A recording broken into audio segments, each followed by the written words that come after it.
데일리 지저스 오늘 28번째 날입니다. 여러분 오늘은 사도행전 9장과 10장 단 2장밖에 안 돼요.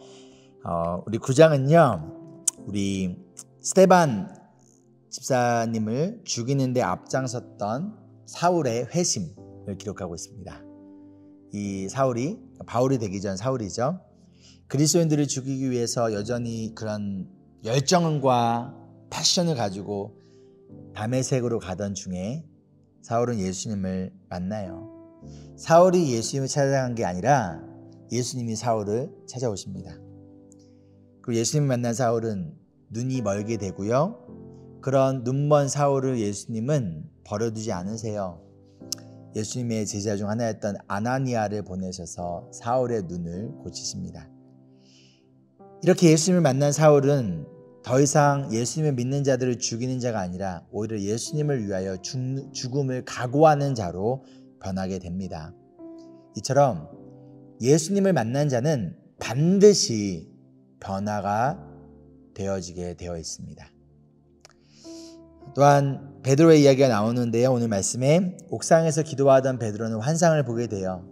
특별히 율법에서 이것은 더럽고 부정하기에 만져서도 안 되고 먹을 수도 없는 그 동물들이 보자기에 쌓여서 베드로 앞에 내려오게 됩니다. 그리고 베드로는요, 이것을 먹으라 라는 하나님의 음성을 듣게 돼요. 이후 하나님의 인도하심에 따라 이방인 백부장 고넬료를 만나게 되고 베드로는 그 고넬료에게 세례를 베푸게 됩니다. 그를 통해서 복음의 능력이 유대인뿐만 아니라 모든 이방인에게까지도 역사한다는 것을 깨닫게 됩니다. 베드로의 사울을 변화시키신 예수님, 또한 베드로의 편견을 깨트리신 그 예수님께서 오늘 말씀을 통해서 저와 여러분을 변화시켜 주시고 우리가 가지고 있는 편견이 있다면 편견이 이 시간 말씀의 능력으로 인하여 깨트려지는 시간이 되기를 소망하며 함께 말씀 읽을게요.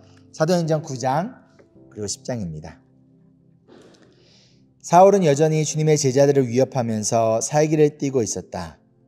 그는 대제사장에게 가서 다마스쿠에 있는 여러 회당으로 보내는 편지를 써달라고 하였다. 그는 그 도를 믿는 사람은 남자나 여자나 가리지 않고 닥치는 대로 묶어서 예루살렘으로 끌고 오려는 것이었다. 사울이 길을 가다가 다마스쿠스 가까이에 이르렀을 때 갑자기 하늘에서 환한 빛이 그를 둘러 비추었다. 그는 땅에 엎어졌다. 그리고 그는 사울아 사울아 너가 왜 나를 핍박하느냐 하는 음성을 들었다. 그래서 그가 주님 누구십니까 하고 물으니 나는 너가 핍박하는 예수다. 일어나서 성 안으로 들어가거라. 너가 해야 할 일을 일러줄 사람이 있을 것이다 하는 음성이 들려왔다. 그와 동행하는 사람들은 소리는 들었으나 아무도 보이지는 않았으므로 말을 못하고 멍하게 서 있었다. 사울은 땅에서 일어나서 눈을 떴으나 아무것도 볼 수가 없었다. 그래서 사람들이 그의 손을 끌고 다마스쿠스로 데리고 갔다. 그는 사흘 동안 앞을 보지 못하는 상태에서 먹지도 않고 마시지도 않았다. 그런데 다마스쿠스에는 아나니아라는 제자가 있었다. 주님께서 환상 가운데서 아나니아야 하고 부르시니 아나니아가 주님 여기 있습니다 하고 대답하였다. 주님께서 아나니아에게 말씀하셨다. 일어나서 고든 길이라 부르는 거리로 가서 유다의 집에서 사울이라는 다소 사람을 찾아라. 그는 지금 기도하고 있다. 그는 환상 속에 아나니아라는 사람이 들어와서 자기에게 손을 얹어 시력을 회복시켜주는 것을 보았다. 아나니아가 대답하였다. 주님, 그가 예루살렘에서 주님의 성도들에게 얼마나 해를 끼쳤는지를 나는 많은 사람에게서 들었습니다. 그리고 그는 주님의 이름을 부르는 사람들을 잡아갈 권한을 대제사장들에게서 받아가지고 여기에 와 있습니다. 주님께서 그에게 말씀하셨다. 가거라. 그는 내 이름을 이방 사람들과 임금들과 이스라엘 자손들 앞에 가지고 갈 내가 택한 내 그릇이다. 그가 내 이름을 위하여 얼마나 많은 고난을 받아야 할지를 내가 그에게 보여주려고 한다. 그래서 아나니아가 떠나서 그 집에 들어가 사울에게 손을 얹고 형제 사울이여 그대가 오는 도중에 그대에게 나타나신 주 예수께서 나를 보내소서. 그것은 그대가 시력을 회복하고 성령으로 충만하게 되도록 하시려는 것이요 하고 말하였다.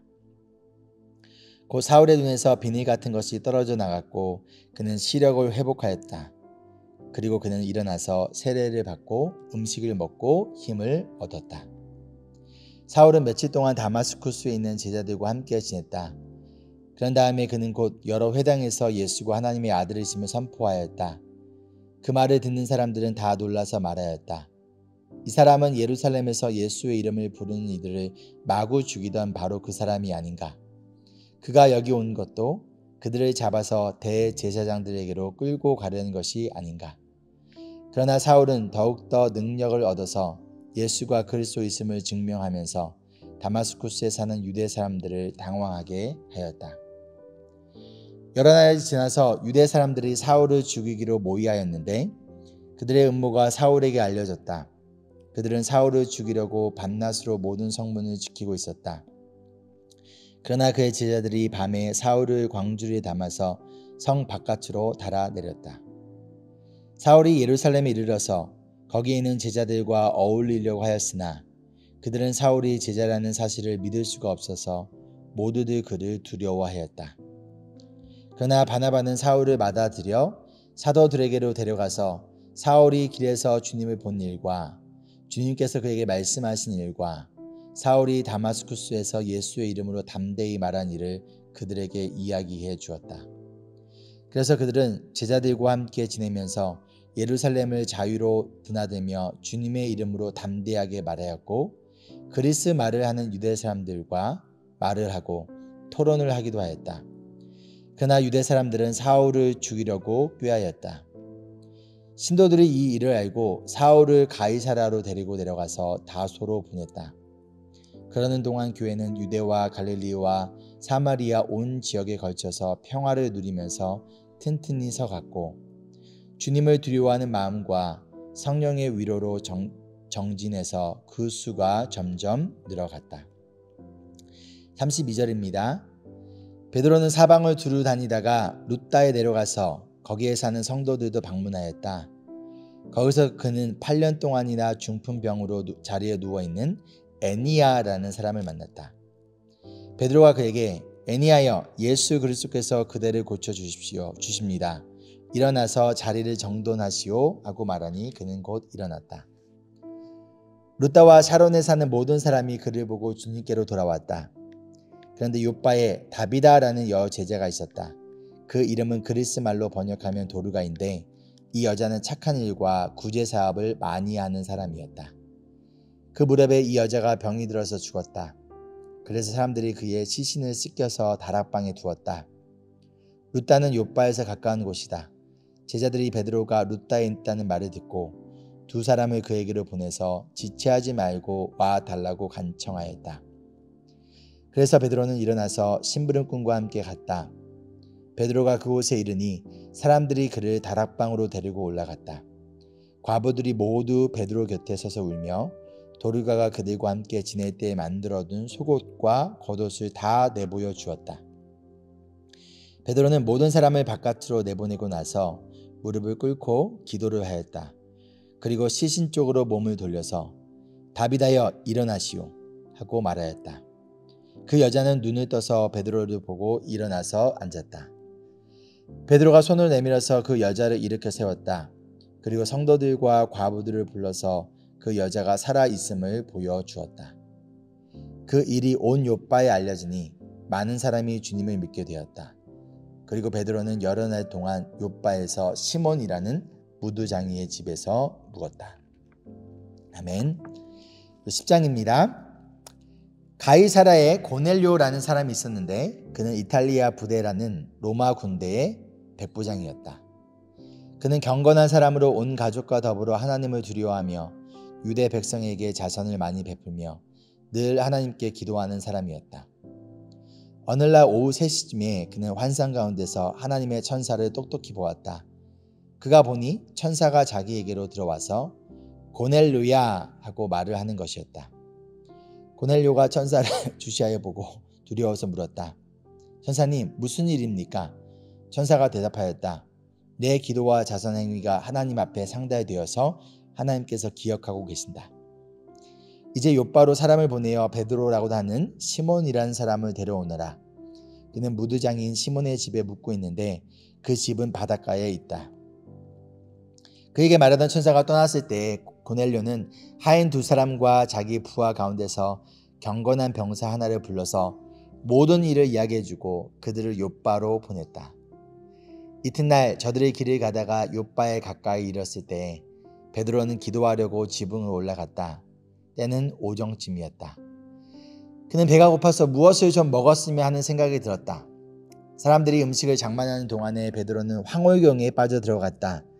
그는 하늘이 열리고 큰 보자기 같은 그릇이 내 귀퉁이가 끈에 매달려서 땅에 드리워져 내려오는 것을 보았다. 그 안에는 온갖 네 발 짐승들과 땅에 기어다니는 것들과 공중의 새들이 골고루 들어있었다. 그때 베드로야 일어나서 잡아먹어라 하는 음성이 들려왔다. 베드로가 대답하였다. 주님, 절대로 그럴 수 없습니다. 나는 속되고 부정한 것은 한 번도 먹은 일이 없습니다. 그랬더니 두 번째로 음식이 다시 들어왔다. 하나님께서 깨끗하게 하신 것을 속되다고 하지 말아라. 이런 일이 3번 있은 뒤에 그 그릇은 갑자기 하늘로 들려서 올라갔다. 베드로가 자기가 본 환상이 대체 무슨 뜻일까 하면서 속으로 어리둥절하고 있는데 마침 고넬료가 보낸 사람들이 시몬의 집을 찾아서 문 앞에 다가갔었다. 그들은 큰 소리로 베드로라는 시몬이 여기에 묵고 있는지를 묻고 있었다. 베드로가 그 환상을 곰곰이 생각하고 있는데 성령께서 말씀하셨다. 보아라, 3 사람이 너를 찾고 있다. 일어나서 내려가거라. 그들은 내가 보낸 사람들이니 의심하지 말고 함께 가거라. 그래서 베드로는 그들에게 내려가서 물었다. 보시오, 내가 당신들이 찾고 있는 사람이요. 무슨 일로 오셨소? 그들은 베드로에게 대답하였다.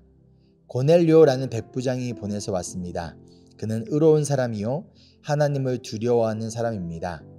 그는 온 유대 백성에게 존경을 받고 있습니다.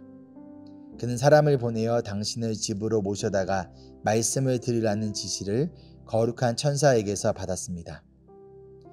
베드로는 그들을 불러들어서 묻게 하였다. 이튿날 베드로는 일어나서 그들과 함께 떠났는데 욥바에 있는 신도 몇 사람과 함께 갔다. 그 다음날 베드로는 가이사라에 들어갔다. 고넬료는 자기 친척들과 가까운 친구들을 불러놓고 그들을 기다리고 있었다. 베드로는 들어오니 마중 나와서 그의 발 앞에 엎드려 절을 하였다. 그러자 베드로는 일어나십시오. 나도 역시 사람입니다. 하고 말하면서 그를 일으켜 세웠다. 그리고 베드로는 고넬료와 말하면서 집 안으로 들어가서 많은 사람이 모여있는 것을 보고 그들에게 말하였다. 유대 사람으로서 이방 사람과 사귀거나 가까이 하는 일이 불법이라는 것은 여러분도 아십니다. 그러나 하나님께서는 나에게 사람을 속되다거나 부정하다거나 하지 말라고 지시하셨습니다. 그래서 여러분이 나를 부르러 사람들을 보냈을 때 반대하지 않고 왔습니다. 그런데 묻고 싶은 것이 있습니다. 무슨 일로 나를 오라고 하셨습니까? 고넬료가 대답하였다. 나흘 전 이맘때쯤에 내가 집에서 오후 3시에 드리는 기도를 하고 있었습니다. 근데 갑자기 어떤 사람이 눈부신 옷을 입고 내 앞에 서서 말하기를 고넬료야, 하나님께서 너의 기도를 들으시고 너의 자선 행위를 기억하고 계신다. 욥바로 사람을 보내어 베드로라고도 하는 시몬을 불러오너라. 그는 바닷가에 있는 무두장이 시몬의 집에 묵고 있다 하였습니다. 그래서 나는 곧 당신에게 사람을 보냈던 것입니다. 그런데 이렇게 와 주시니 고맙습니다. 지금 우리는 주님께서 당신에게 지시하신 모든 말씀을 들으려고 다 같이 하나님 앞에 모여 있습니다. 34절입니다. 베드로가 입을 열어 말하였다. 나는 참으로 하나님께서는 사람을 외모로 가리지 아니하시는 분이시고 하나님을 두려워하며 의를 행하는 사람은 그가 어느 민족에 속하여 있든지 다 받아주신다는 것을 깨달았습니다. 하나님께서는 이스라엘 자손에게 말씀을 보내셨는데 곧 예수 그리스도를 통하여 평화를 전하셨습니다. 예수 그리스도는 만민의 주님이십니다. 여러분이 아시는 대로 이 일은 요한의 세례 사역이 끝난 뒤에 갈릴리에서 시작하여서 온 유대 지방에서 이루어졌습니다. 하나님께서 나사렛 예수께서 성령과 능력을 부어 주셨습니다. 이 예수는 두루 다니시면서 선한 일을 행하시고 마귀에게 억눌린 사람들을 모두 고쳐주셨습니다. 그것은 하나님께서 그와 함께 하셨기 때문입니다. 우리는 예수께서 유대 지방과 예루살렘에서 행하신 모든 일의 증인입니다. 사람들이 그를 나무에 달아 죽였지만 하나님께서 그를 사흘날에 살리시고 나타나 보이게 해주셨습니다. 그를 모든 사람에게 나타나게 하신 것이 아니라 하나님께서 미리 택하여 주신 증인인 우리에게 나타나게 하셨습니다. 그가 죽은 사람들 가운데서 살아나신 뒤에 우리는 그와 함께 먹기도 하고 마시기도 하였습니다. 이 예수께서 우리에게 명하시기를 하나님께서 자기를 살아있는 사람들과 죽은 사람들의 심판자로 정하신 것을 사람들에게 선포하고 증언하라고 하셨습니다. 이 예수를 두고 모든 예언자가 증언하기를 그를 믿는 사람은 누구든지 그의 이름으로 죄사함을 받는다고 하였습니다. 베드로가 이런 말을 하고 있을 때 그 말을 듣는 모든 사람에게 성령이 내리셨다. 할례를 받은 사람들 가운데서 믿게 된 사람으로서 베드로와 함께 온 사람들은 이방 사람들에게도 성령을 선물로 부어주신 사실에 놀랐다.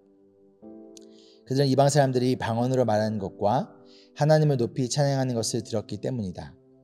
그때 베드로가 말하였다. 이 사람들도 우리와 마찬가지로 성령을 받았으니 이들에게 물로 세례를 주는 일을 누가 막을 수 있겠습니까?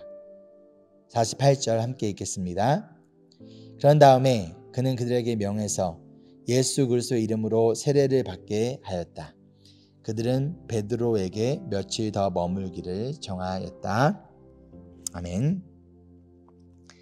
우리 적용 및 속으로 나눈 질문 드릴게요. 첫 번째로, 사울이 예수님을 만나고 변화됐던 것처럼 여러분에게는 어떠한 변화가 있으셨습니까? 두 번째, 예수님이 변화시키지 못할 사람은 없습니다. 예수님은 사울도 변화시키셨습니다. 그렇다면 여러분이 지금 예수님이 만나도록 기도해야 할, 예수님이 변화시키도록 기도해야 할 사람은 누구인가요? 세 번째로, 베드로는 편견을 가졌지만 예수님은 그 편견을 깨뜨리셨습니다.